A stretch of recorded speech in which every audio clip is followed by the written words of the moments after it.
안녕하세요. 서원정입니다. 오랜만에 유튜브를 찍게 됐습니다. 그래서 앞으로는 좀 자주 더 유튜브 영상을 찍어서 많은 분들과 만나도록 해보겠습니다. 자, 오늘 분석한 물건은요. 제가 요즘 부동산 테인에서 항상 매주 칼럼을 쓰고 있는데, 며칠 전에 제가 올렸던 칼럼에 대한 내용입니다. 그래서 이 부분에 대한 내용이 자세히 이해가 안 간다라는 분들이 계셔가지고 아무래도 글로 쓰는 것보다는 이렇게 영상을 통해서 설명하는 것이 좀 더 전달이 잘 될 거라고 생각을 해서 이렇게 영상을 찍게 되었습니다. 사건 번호는 2025 타경 100488 사건이고요. 청담동에 소재하는 다세대 빌라입니다. 지금 보시면 토지 면적이 약 19평, 20평 가까이 되고요. 건물이 전용 25평 되는 그런 빌라입니다. 이 물건 같은 경우는 현재 감정이 14억 6천에 나왔는데 지금 한번 유찰이 된 상태고요. 근데 지금 변경이 되어 있습니다. 이 물건의 특징이 뭐냐면 자, 이 물건 같은 경우에는 지금 이 요약 내용에서 보면은 92년도에 가등기가 있었다고 되어 있고 말소 기준 권리 이유로는 소멸이라고 되어 있는데 자, 이제 세부 내역을 가보시면 이 가등기가 인수사항으로 나와 있습니다. 이게 왜 그런가 해서 찾아보게 되었는데 지금 보시면 가등기권자 지금 김땡땡 92년 1월 14일 날 가등기를 했는데 가등기한 사람이 92년 5월 2일 날 소유권이 이전받았습니다.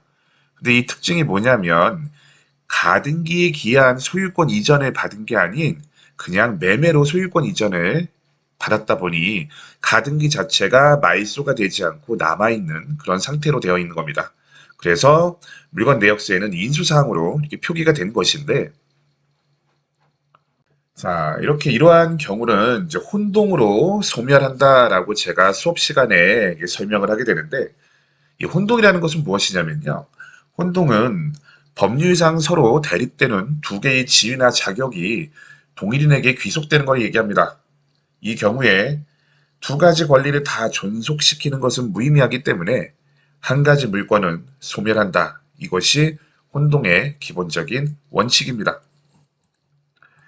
예를 들어서 소유권 A가 있고 근저당 B가 있는데 이 물건을 B가 소유권이 이전받게 됩니다.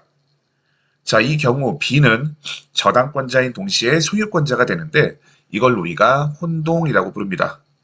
이 경우 두 가지 권리를 다 존속시키는 것은 무의미하기 때문에 한 가지 물권은 소멸한다라는 것이 바로 혼동의 기본적인 원칙입니다.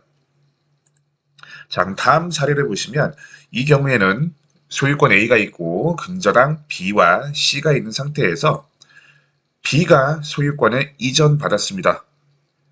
B는 저당권자인 동시에 소유권자가 되고 이 경우도 혼동이 발생했다라고 얘기를 하지만 자, 만약 이 경우에 근저당 B를 혼동으로 말소를 시키게 되면 다른 권리인 근저당 C가 부당하게 이득을 받고 B는 자신의 권리를 침해당하게 됩니다.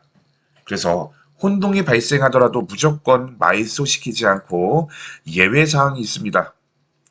자신이나 제3자의 이익을 위해서 존속시킬 필요가 있을 경우에는 존속한다라는 것이 바로 예외 조항 중에 하나입니다. 다음 물건에 보시면 소유권 A가 있고 근저당 B, C가 들어온 이후에 소유권 이전을 C가 받았습니다. 그럼 C는 저당권자인 동시에 소유권자가 됩니다. 이 경우에도 역시 혼동이 발생했는데 자, 이때 근저당 C를 혼동으로 말소를 시킨다 하더라도 자신의 권리가 침해가 되거나 또는 다른 권리가 부당하게 이득을 받는 상황은 나오지 않게 됩니다. 그래서 이 경우에는 근저당 C는 혼동으로 소멸하게 되는 것이죠. 자, 여기에서 혼동에 대한 추가적인 설명을 하나 더 들어가자면 예외사항이 하나가 더 있긴 있습니다. 자, 어떤 경우냐면 소유권 A가 있고 근저당 B가 있는 상태에서 B가 자신의 근저당을 담보로 C한테 질권 설정을 합니다. 그리고 그 이후 B가 소유권이 이전받게 되면 B는 저당권자인 동시에 소유권자가 되고 여기에서도 역시 혼동이 발생하지만 만약 이 근저당 B를 혼동으로 말소를 시키게 되면 질권 C에 대한 권리도 사라지기 때문에 여기서 예외사항 두 번째가 나옵니다. 바로 예외 두 번째는 다른 권리의 목적이 된 경우입니다. 즉, 근저당 B는 다른 권리인 질권 C의 목적이 된 권리이기 때문에 혼동으로 소멸하지 않는다라는 점이죠.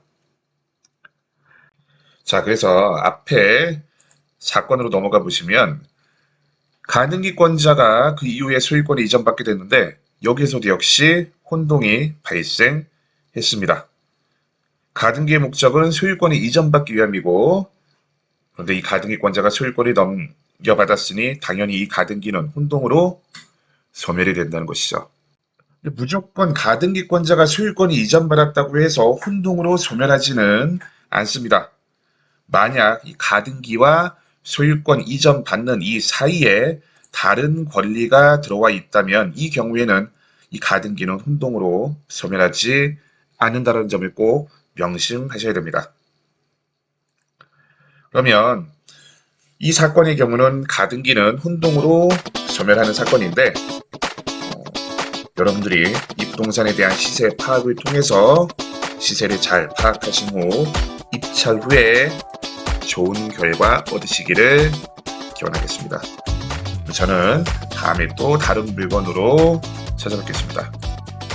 다음 시간에 만나겠습니다. 안녕.